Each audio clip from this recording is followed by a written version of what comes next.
Hello and welcome to another episode of the Dumb and Dumbest podcast, a music industry podcast with me, Matt Bacon, and my beautiful, wonderful, radiant, glowing, perfect, otherworldly, magical, mystical co-host, the balding Curtis Dewar. Thank you. I was going to say you missed the balding, and then you brought it in. I did bring it in. I had it all plotted out. But you forgot where the house is on fire, though. I was going to get there. Okay.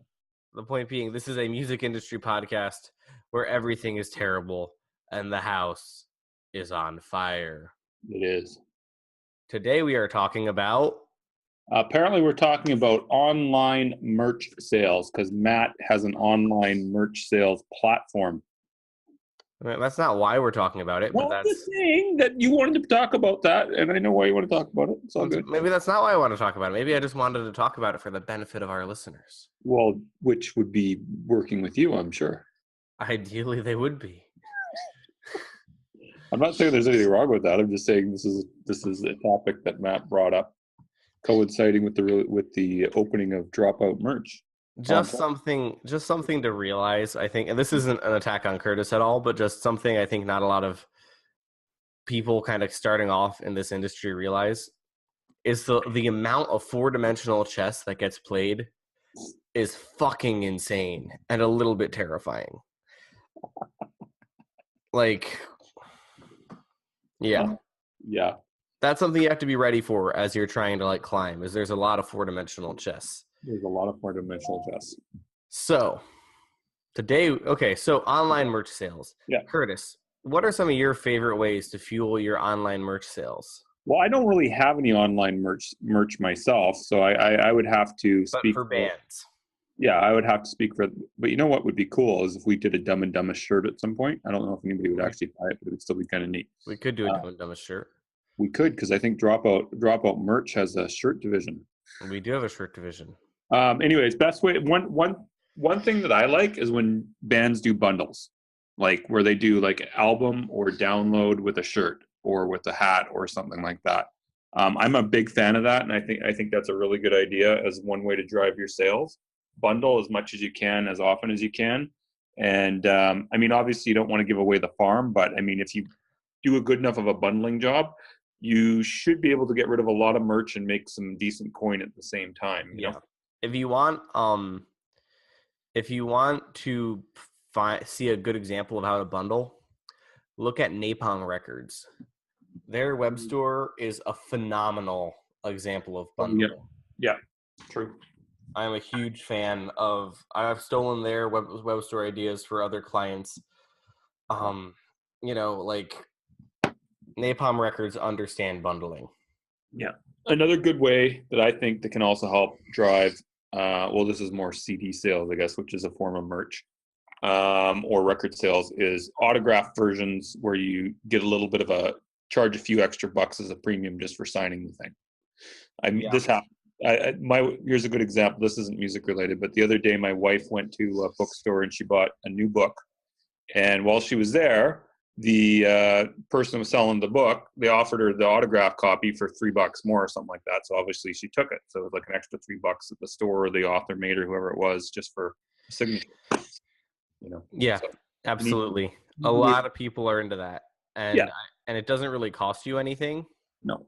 And if you ever get big, that one of the ideal things is collectors like it, because if you ever get big, then the price will drive up. Because just imagine if you had bought a signed Metallica first edition cassette when they first came out, probably be worth a fair amount of dough nowadays, I think. Yeah, in the high five figures, I'd imagine, at least. And imagine if it was signed by Dave Mustaine. You mean the best member of Metallica, who wrote that entire first record, by the way, in case you forgot, and part of the second and third, and has been more consistent overall than Metallica. I just want to point out. Still, neither are good bands. Neither are good bands. Regardless of Curtis's poor taste, teenager. This is absolutely something you should be doing. Is you should be spending time to, because again, people are about the goodies. People want what's the unique value you can bring to me? Yeah. You could also have something you can even do something goofy. Like you could even have I don't know, you could have like scratch and sniff stickers added instead of just regular stickers added to a bundle. Like you just got to get creative with things, right? Yeah, and then also have your basic packages available. Yeah, exactly. But if you can bundle, but if you can think of a way to intelligently bundle a piece of merch with your music, you'll drive both the music and the merch sales at the same time. That's the key thing. Like, you know, give a couple bucks off if they buy the shirt with the CD or the CD with the shirt, whatever you're trying to do, right? Because you always want to try to get rid of your inventory as much as you can. Yeah, unless you're doing a fulfillment model, but even then. Yeah. So something else I'd bring up that I've found immense value in is using online ads to push. Yeah. Now, that being said, I think Curtis and I also have experience with people who put $20 in once and don't get anywhere. Yeah. And that's not how it works. No, you need to be pretty consistent. But at the same time, if an ad isn't pulling after a while, you probably do want to change it. There's probably something wrong with it, but you don't want to quit too early at the same time. It's like with anything, if you quit too soon, nothing's going on, you're not going to get the results. But if you keep plugging away, you should eventually make your money back in spades as long as you have a good offer and you have a good ad. But the main thing is you have to have a good offer. If you're like fucking trying to sell socks to, I don't know, black metal fans, it's probably not going to go over very well. Maybe it will. I don't know. But I don't think it would. Yeah, exactly. You need to have like cool shit available for sale. Socks might be okay. Like if Def Heaven did pink socks, it might take off. I don't know. But I'm pretty sure like if Immortal did that, it wouldn't. Immortal might be a bad example, but if Dark Throne's also pretty silly. If Enslaved did that, it probably wouldn't. Yeah. Yeah. Unless they did like Viking socks. I don't know. Anyways, I'm just saying it could go. Socks are probably not a good idea, is all I'm saying. Yeah. So bringing high value, but again, also there's so many people who spend $20, don't make their money back, and then are discouraged. Yeah. And it's like, Then reversely, then they'll spend $10,000 on the album, not promote it or do anything, and be like, "Hey, that was awesome! I put out an album. yeah, I'm a rock star." yeah, which again also is not effective. No. So, so I think it's important to look at it from both of those sides and realize, you need to be tweaking and you need to be optimizing and figuring out Not twerking, tweaking. yes, Like a better path forward. But even without advertising, if you're just posting that you have shit for sale regularly with like a cool little picture or whatever of your merch, or like someone cool like an influencer wearing your merch or something, yeah, that's gonna move units too. yeah. Well, I mean, Like, it's a form of advertising, no. yeah, but like don't feel obligated to pour money into ads manager all the time. Yeah, Like you can also kind of on your own create meaningful content. 100%. You know what I mean? And there's a lot of value to that. Like Metal Injection barely does any sponsored posts, and they have a hugely active following because they constantly are creating meaningful content. Yeah. You know what I mean? Metal Injection too, just by the way, if anybody wants I do, but that's something I don't know, that's something I've noticed looking at their social media is that they have what? I'm just giving a disclaimer. Matt writes for Metal No, Injection. sure. Yeah. Yeah. But I'm just Yeah, we know. no, but like yeah, if you gotta push it, but also again push it in a way that makes sense. Yeah. You, What would be a way that makes sense, Matt? So so don't push it like so many other bands do, where it's like, oh hey, help us stay on the road. Yeah. Yeah. Like don't make it act like the band is doing you a favor because, or the fan is doing you a favor, because then like why would they do it? You're literally just begging at that point. That's pointless. When you're doing advertising, one key thing, if you ever read any marketing books, they always say is make it about them, not about you. So if you want to feature your product, but you want to say we have these new shirts that'll keep you warm, or they have these cool designs for you. You want to focus on them, not like Matt's saying we have to stay on the road. Our van broke down, or we're eating ramen and we want to eat pizza tonight. Don't do that. It doesn't work very well. You'll get a couple pity bucks, but it's not very sustainable. Yeah, but if you say like, oh, do you want to see us? Do you want to show your support for the band? Do you want to join our movement, as it were? That's better. Yeah. Then you kind of We get made this awesome album for you, or we made this merch for you. Take a look at yeah, everything we made for you. exactly. People only care about themselves. Yeah. That's and like that's fine. That's just how it is. So you need to play within that framework. You got to look at it from how would you want to be presented to? Yeah. And if people are pissing you off the way they're presenting to you, don't do it. Do it a different way. Exactly. And if they're, and if they're presenting to you in a way that makes sense, just copy that. Like there's, like, okay, like this was a cool campaign that made me buy a shirt. I should maybe figure out how to make other people buy shirts using this tactic, because it seems to be a good tactic. I agree. Yeah, you want to look for what's successful and not do anything that's unsuccessful. to make it completely obvious, yes. Well, some people actually don't get it. Yeah. That's the key part. They don't get it. Point being, run stuff on the reg. It'll help it grow, and just have it become an integral part of the thing that, oh, there's this powerful online shop. Yeah.